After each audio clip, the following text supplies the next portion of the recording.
After the Civil War, black Southerners were no longer slaves, but they were not yet free. The sheriff could sell free black people to corporations and coal mines. For 80 years, thousands of blacks were forced to labor against their will. He said, if I don't go to work, he'll put me in the river down there.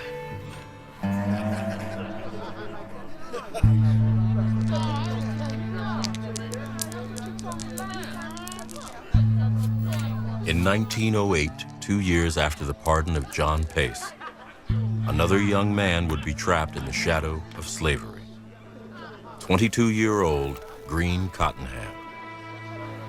The world he entered as a man, just as the 20th century was beginning, was completely different, in which already every southern state had passed rafts of laws designed to circumscribe the lives of African Americans, to limit their ability to work freely, to move freely, to make it almost impossible for them to live in true independence of the powerful whites, wherever it was that they lived.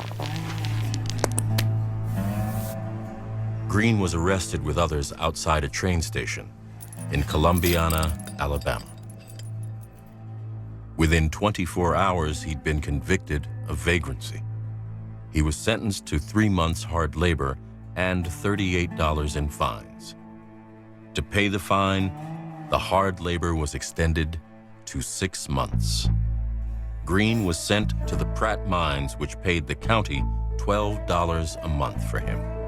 It's important for us to now go back and re-examine that notion of what being a convict meant at the turn of the century. Greene Cottingham was just picked up, charged with vagrancy, which is a crime of no real import, but then thrown into this prison system. Yeah, I'm related to Greene Cottingham. He's my grandfather's first cousin. Greene was arrested in 1908. My grandfather was born in 1906. When I look at the arrest, it was that the sheriff was arresting these men so that they would be workers for different farms, coal mines, even U.S. Steel. And the sheriff was getting paid. And the state of Alabama actually made a pretty good living from the rest of these men. The impact on me today, I would look at it and say, from the time I was born, you know, even up to now, I knew that my life was impacted by men that were much greater than me, and then men that never got the opportunity to do some of the things that I've been able to afford in my life and with my family. Now, one of the things that I take as a positive from it is that, you know, we've always been a spiritual family. We've been a Christian family. We've been great believers, you know, even through my father.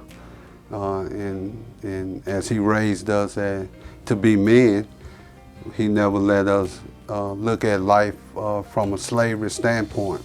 And that gave us confidence as we grew up and going through integration and just really enjoying life. When I look back on Greene, he didn't have any children, but who knows what he would have become if he had lived. My hope for my legacy for the future would be that my children understand what we meant as a family, not only to just our community, but to this nation. And that I don't want to have to stand on anyone's shoulders. I want to build steps, and so that people can walk up them, cross over the wall, and walk down the steps. So many people can come behind me. So that's how I see the future of the Cottinghams.